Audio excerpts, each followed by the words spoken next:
मतलब जिस तरह आपने मोदी साहब का जिक्र किया है, अभी मैं भी न्यूज में ये देख रही थी कि मोदी साहब ने 500 और 1000 के नोट जो है वो खत्म करने का ऐलान कर दिया कि करप्शन खत्म होगी। वाकई करप्शन खत्म निकराज साहब का बड़ा फेवरेट टॉपिक है, पहले तो शुरू करवा चलेंगे क्या आपके ख्वाहिश? मैं थोड़ी सांस लेना चाह रहा था नहीं, ये हम भी यहाँ पे रोते रहते हैं कि ये जो इसके पीछे आइडिया क्या है कि लोग जो दौलत छुपा के रखते हैं उसको फॉर्म जो है दौलत जो है नोट छुपा के रखने हैं ना, तो वो उसमें 1000 के और जो 5000 के अब जब कर देते हैं तो छुपाना आसान हो जाता है। हाँ। जब ये 100 रुपए के, जिस तरह हम सुनते हैं कि फलाने ने कराची में 1 अरब रुपया छुपा लिया, तो सिंध के अंदर ये बलूचिस्तान में 48 करोड़ रुपया एक सेक्रेटरी के घर से निकल आया। तो अगर 5000 का नोट नहीं होगा, 1000 का नहीं होगा ना, तो ये बेसमेंट में नहीं वो आएगा। 48 करोड़ रुपए का एक पूरा एक जहाज चाहिए होगा उसके लिए करने के लिए।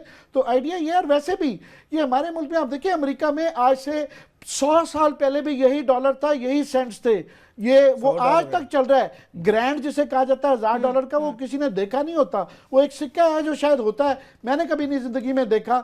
तो वो आज वैसे कई 100 सालों से ऐसे चल रहा है, $100 से नहीं बढ़ाया उन्होंने।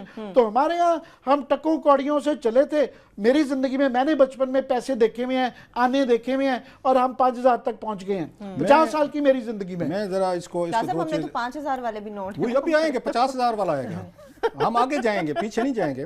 एक तो मेरा ये ख्याल है कि प्राइम मिनिस्टर इंडिया मोदी साहब जो हैं, ये बड़ा फैसला है कि एक कॉरपोरेट वर्ल्ड है, इंडिया बड़ा मुल्क है, उनकी इंडस्ट्री, उनका बिजनेस, ये बहुत बड़ा मेरा ख्याल है उन्होंने एक ब्लो मारा है उस तबके पे जो वहाँ पे एक आप कह सकते हैं उनकी गैर कानूनी इकॉनमी है, ब्लैक मनी है, करप्ट लोग हैं। जो बात आमिर कह रहे हैं बड़ी अहम है। अगर 100 रुपए होंगे, मैं रिश्वत ले रहा हूँ अगर 100 रुपए की, मैंने को लेना है 10 लाख रुपया लेना है या 50 लाख लेना है, तो मुझे घर में रखने में मसला होगा।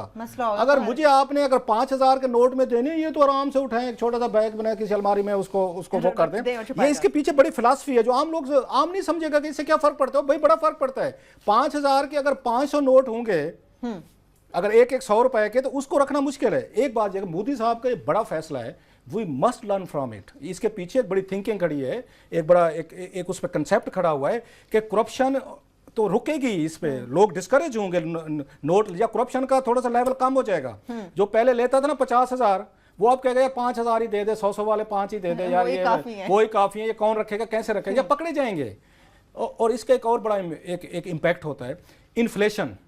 जब आप बड़े नोट बना देते हैं, महंगाई बढ़ जाती है, आम आदमी को नहीं समझ आएगी इस बात को कि इन्फ्लेशन का नोट से क्या तल्लुक है। बड़ा गहरा तल्लुक है। आज तक अमेरिका ने $100 से आगे कोई मार्केट नहीं किया। ब्रिटेन ने 50 पाउंड से, मेरा ख्याल है उनका ज्यादा का नोट नहीं है। इसके पीछे एक बड़ी वेल थॉट फिलॉसफी है कि इन्फ्लेशन भी काबू में रखनी है, आपने करप्शन भी काबू में रखनी है, लोगों को रिश्वत के रेट्स भी नहीं बढ़ने देने। ये जितने काम कर रहे हैं, नोट बढ़ाए गए हैं, आपने 50 से 100 किया, 100 से 500, 500 से 1000, 1000 से 5000 किया, ये करप्शन के लिए किया सारा।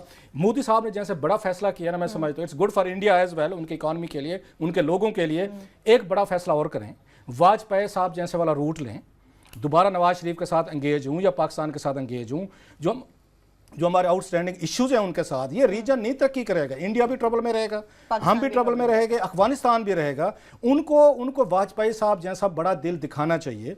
उन्हें बैठ के एक नए सिरे से जो हमारे आउटस्टैंडिंग इश्यूज हैं उनको फिक्स करना चाहिए। अगर मोदी साहब उनको चाइना के साथ फिक्स कर सकते हैं इश्यूज, इंडिया कर सकता है, पाकिस्तान के साथ भी इनके होने चाहिए, ताकि पूरा रीजन एज ए होल तरक्की करे। एक मुल्क तरक्की कर जाएगा, हमसाए आपके गरीब होंगे। हिस्ट्री ये कहती है दुनिया के जितने गरीब लोग थे वो पसमानदा थे, वो डेजर्ट के हों, माउंटेनियस, वो जितने गरीब होते जाते हैं वो सिविलाइजेशन के लिए, अमीर मुआशरों के लिए थ्रेट बनते चले जाते हैं। हमेशा से डेजर्ट से और आपके माउंटेनियस एरिया से जो हमलावर आए हैं, उन्होंने आके सिविलाइजेशन पे आके उन्होंने किया। सो बेहतर ये है कि इंडिया अकेले वो तरक्की मत करे, इश्यूज फिक्स करे, खुद भी तरक्की करे और पाकिस्तान भी करे और पूरा रीजन उस पर तरक्की करे। आप इन इश्यूज को, मेरा यह ख्याल है मोदी साहब को वाजपेयी साहब वाला रूट लेना चाहिए। ये कांस्टेंट कॉन्फ्लिक्ट इवन इंडिया के हक में भी नहीं है, हमारे भी नहीं है, रीजन में भी नहीं है। लास्टली सिर्फ ये कि ये जो नोट बड़े किए जाते हैं, हमें आइडिया दिया गया था 10,000 का भी, ये फैसिलिटेट करने के लिए जाता है करप्ट को। ये वाइटनिंग स्कीम भी दी जाती है करप्ट को फैसिलिटेट करने के लिए, सहारे देने के लिए कि जनाब ज्यादा से ज्यादा करप्शन करके माल छुपाया भी जाया जा सके और बाहर भी ले जाया जा सके। सही है, ठीक है। अमरीकी जो इलेक्शन है वो पाकिस्तान के लिए क्यों इतना अहम है? पाकिस्तान के लिए नहीं, ये वो इलेक्शन होता है जिसके पूरे दुनिया में हर खित्ते पे जिसके असरात होते सही हैं। है। बहरहाल सोल सुपर पावर अभी भी वो है, तो जाहिर है हम तो वैसे ही बड़े ज़्यादा उनकी लार्जर गेम का हिस्सा है, तो हमें तो होना चाहिए। और वैसे ही एक दिलचस्पी की बात भी है, तो उसमें बहस तो यही है कि जीतने हारने के हवाले से, कि जो लास्ट खबरें आई हैं कि 5 पॉइंट्स जो हैं, 3 और 5 पॉइंट्स जो हैं हिलरी आगे जा हैं, रही है। मगर रूल आउट नहीं किया जा सकता ट्रंप का जीतना। तो वो लोग जो कि बड़ी दिलचस्पी से इसको सारी रात देखेंगे, उनके लिए सिर्फ एक टिप ये है कि 5 स्टेट्स जो स्विंग स्टेट्स हैं जिनके ऊपर क्रूशल फैसला, अगर ये फैसला क्लोज हुआ, अगर ये हिलरी इजीली ना जीती और लगा कि ये क्लोज होगा, तो 5 स्टेट्स हैं Arizona, Florida, Georgia, Nevada, Ohio. इनको ये रिजल्ट्स को ज़रा वॉच आउट कीजिए, क्योंकि ये गेम चेंजर ये होंगी अगर ये फैसला क्लोज हुआ कॉन्टेस्ट। बाकी बहस ये पाकिस्तान में जाहिर है ये चल रही है कि हमारे लिए जो है हिलरी ज़्यादा अच्छी हैं या ट्रंप ज़्यादा अच्छे हैं। तो अमेरिका के हवाले से ये बड़ा क्लियर है कि उनके यहाँ अदारे होते हैं और अदारों की पॉलिसी होती है और ज़्यादा गुंजाइश नहीं होती है फ़राद के। 19-20 का फ़र्क पड़ता है। सही 19-20 के उस फ़र्क में जितनी गुंजाइश है, उसमें हिलरी के मुतल्लिक ये है कि वो जाहिर है वो कंटिन्यूटी होंगी ओबामा की और अपने खावंद की। और वैसे हमेशा तारीखी तौर पे डेमोक्रेट्स का इंडिया की तरफ झुकाव रहा है, रिपब्लिकन्स का हमारी तरफ पाकिस्तान की तरफ रहा है। मगर ये क्योंकि कंटिन्यूटी रहेंगी अपनी पिछली पॉलिसीज़ का, और इनके दौर में क्योंकि ये सारा लूगर बिल जो था वो भी आया, तो इनके यहाँ एक ओबामा के यहाँ एक ये उनके यहाँ गुस्सा नज़र आता है कि जनाब इतना कुछ हमने किया तो पाकिस्तान ने हमारे साथ धोखा किया। तो एक गुस्से वाला एलिमेंट पाया, जिसकी उम्मीद है कि शायद कोई बड़ी तब्दीली नहीं आएगी, वैसे ही चलेगा।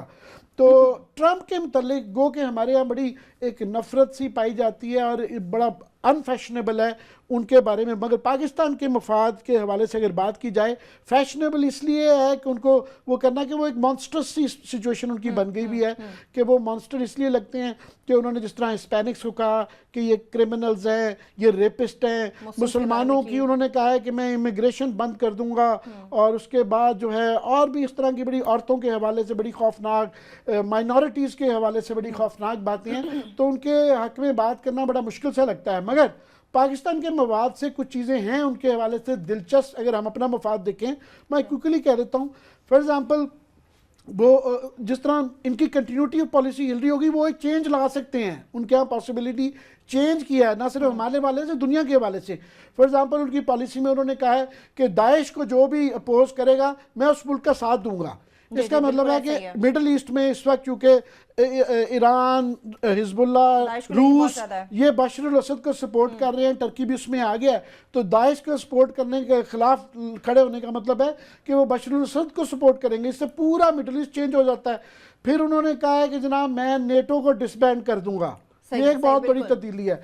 दूसरा, ओबामा के दौर में उन्होंने वादा किया था 8 साल में कि मैं अफगानिस्तान और इराक से मसले ख़त्म करूंगा, जो वो नहीं ख़त्म कर पाए, बल्कि इराक का पूरे मिडल ईस्ट में फैल गया। तो उनका अफगानिस्तान के हवाले से शायद वो इसमें ख़त्म करने में करे हमारे हवाले से। पर लास्ट 1 मिनट लूँगा कि इंडिया के हवाले से वो हम मुकाबला ना किया करें। उनकी स्ट्रेटेजिक और मिलिट्री अलायंस हो गई भी है अमेरिका से, और वो उसको डी-हाइफनेट करना चाह रहे हैं कि हमारे साथ इंडिपेंडेंट रिलेशनशिप रखना चाह रहे हैं। और हमारे साथ जो एंगेजमेंट है वो मनफी वजूहात की वजह से है कि हमारे यहाँ इसलिए साथ रखना जरूरी है कि दहशतगर्दी ना फैले या जोरी हथियार ना बाहर चले जाएं। ये बुनियादी बात ये तो बुनियादी बात है। लेकिन ओवरऑल अगर देखा जाए आमिर साहब, इस चीज को क्लास अब हम डिस्कस करेंगे और ये चीजें आती हैं आपके माइंड में। दोनों में से कोई भी सदर मुंतखब होता है, हमने मसला कश्मीर की आवाज उठाई हुई है, पाक भारत रिलेशन का मामला इस वक्त चल रहा है, दोनों में से कोई भी आता है, ये रिलेशन किस तरफ जा सकते हैं, कश्मीर का मसला उठाने में कौन हमारा ज्यादा साथ दे पाएगा, और रियासत पाकिस्तान के लिए किस हद तक ये मुफाद में आएगा अगर हिलरी आती हैं या ट्रंप आते हैं। पहले तो इस बात पे कि बहुत सारे लोग ये कह रहे हैं कि जी कि अमेरिकन इलेक्शन को इतनी बड़ी कवरेज क्यों दी जा रही है और क्यों इतना यकीनली जो है पाकिस्तानी मीडिया जो है इसको फॉलो कर रहा है। तो ये अमेरिका के बारे में एक बड़ा खूबसूरत कोट है कि ये दुनिया के हर मुल्क का हमसाया है।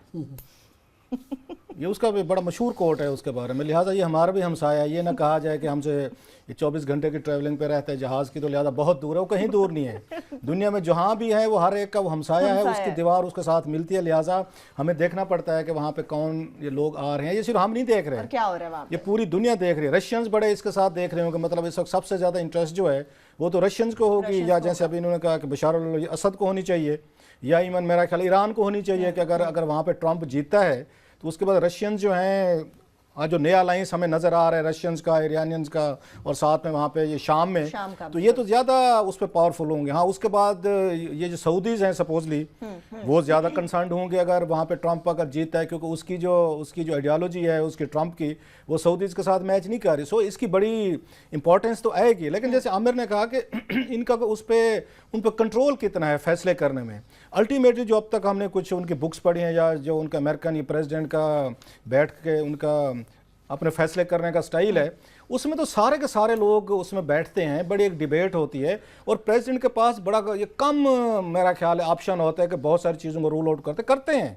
मैं ये नहीं कह रहा नहीं करते, लेकिन जैसे आमिर ने कहा कि जब आपको वहाँ पे CIA कोई आपके सामने प्लान रख रही है, रिपोर्ट्स दे रही है, FBI दे रही है, आपको होमलैंड सिक्योरिटी दे रही है, दीगर है, नहीं तो प्रेसिडेंट उनको आके वीटो करना कोई इतना आसान नहीं होगा कि फलां के खिलाफ कार्रवाई करें और फलां के खिलाफ कार्रवाई न करें, एक चीज़। और दूसरी चीज़ ये जो आमिर ने कहा कि उस पर ट्रंप जो है मुसलमान जिसे भड़के हुए हैं, जी ट्रंप कहते हैं जी कि मुसलमानों को इमिग्रेशन नहीं देंगे। ये सिर्फ ट्रंप अकेला नहीं कह रहा है, ये मैं थोड़ी सी बात को समझने की ज़रूरत है।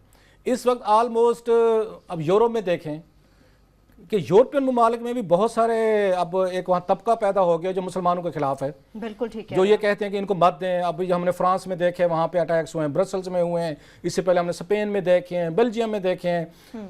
सो वहाँ का जो क्राउड है, जो लिबरल थे, जो बहुत ज़्यादा एक अकोमोडेट करते थे, जो सेकुलर थे, लिबरल सोसाइटीज़ थी, जो मजहबी बुनियादों पे कोई डिस्क्रिमिनेशन नहीं करते थे, अब वो भी इस आके साइड पे आ गए हैं। इवन आप देखें कि जब इसका रेफ्यूजीज़ का मसला हुआ है तो पूरा यूरोप जो है डिवाइड हुआ है इस पे। वो अगर उस बच्चे की कुर्द बच्चे अजान की जो उसमें तस्वीर वो छपी थी, उसके बाद उनका अपना ह्यूमैनिटेरियन स्टाइल था कि उन्होंने लोगों को ऑब्जर्व किया है। अदरवाइज मुसलमानों को खुद भी थोड़ा सा कहीं पे बैठ के खुद मादरत के साथ हम बड़े जज्बाती नाराज़ हो जाएगी पूरी कौम, कोई अपनी भी कुछ सोल सर्चिंग कर लें कि जनाब कि हमसे ऐसी कौन सी गलतियाँ हुई हैं कि हम लोकल जो वहाँ पे जाते हैं वहाँ पे एडजस्ट नहीं कर पाते। लोकल जो उनके कल्चर्स हैं, जो नेटिव नेशंस हैं, उनकी अपनी उनकी सेंसिटिविटीज़ हैं, उनके अपने उन नॉर्म्स हैं, whether we like them or not. हम जाते हैं उनको तब्दील करने का मिशन उठा लेते हैं। चलो मान लेते हैं ट्रंप तो रेसिस्ट होगा, मान लेते हैं, या है। मुझे ये बताएं कि इस वक्त इतने उनके 46% आ रहे हैं सर, 46%। मुझे ये बताएं कि ट्रंप तो है वो रेसिस्ट है, उस पर तो बहस ही नहीं है। व्हाट अबाउट दोज 46% जो उसको ट्रंप को उसको सपोर्ट कर रहे हैं, सिर्फ मुसलमानों के हवाले से नहीं और भी। इट मीन्स कि अमेरिका का बहुत बड़ा तबका जो है वो मुसलमानों से, हमारे इमिग्रेंट्स जो जाते हैं इनके साथ खुश नहीं है फॉर एनी रीज़न। वो टेररिज्म के हमारे ऊपर चार्जेस लगे हैं, वो हमारे ऊपर फ्रॉड करें, बैंकों के फ्रॉड हों, ऑनलाइन फ्रॉड्स हों, वहाँ पे धोखेधड़ी से जदादें आगे पीछे करना, एक लंबी कहानी है। जब हम बाहर जाते हैं, मैं अब आपको अपने कोई जाती में नहीं सुनाना चाहता कि लंदन में था तो मुझे किस तरह के पाकिस्तानी आके मशवरे देते थे कि ये पैसे यहाँ से भी हम पकड़ सकते हैं, तो हम इधर से भी बैंक को लूटा जा सकता है, यहाँ से भी क्रेडिट कार्ड फ्रॉड हो सकता है, आप कहें तो पासपोर्ट में चेंजेस कर को आपको लंदन में या इल्फर्ड में घर भी लेके दे सकते हैं, मॉर्गेज भी मिल जाएगा। ये अल्लाह के फजल से मैंने चीज़ें सुनी हुई हैं, मुझे तरीके भी उन्होंने समझाने की कोशिश की है कि यहाँ पे कैसे कि इनके ब्रिटिशर्स को लूटा जा सकता है। ये सिर्फ एक मिसाल दे रहा हूं मैं। और मैं 2-4 ऐसे कपल्स को भी जानता हूं जो यहां से जब आने लगे थे पाकिस्तान लंदन से, उन्होंने पूरे लंदन के बैंकों को लूट के क्रेडिट कार्ड के जरिए फिर आए थे पाकिस्तान। वो सो अल्लाह के फजल से खुद अपने कंडक्ट पे भी हम जरा मेहरबानी फरमाएं कि एक उनकी उन वेस्टर्न सोसाइटीज हैं वो थोड़ी सी ट्रस्ट पे चलती हैं। वो अब आपको पहले दिन ही मुजरिम नहीं समझ लेते, आपको मुलजिम नहीं समझते। सो अगर इतनी 46% एक बड़ी तादाद है एक ट्रंप के हामियों की, सो सिर्फ अगर ट्रंप ने ये चीज़ की है तो कहीं ना कहीं पे हम लोगों से गलती हुई है।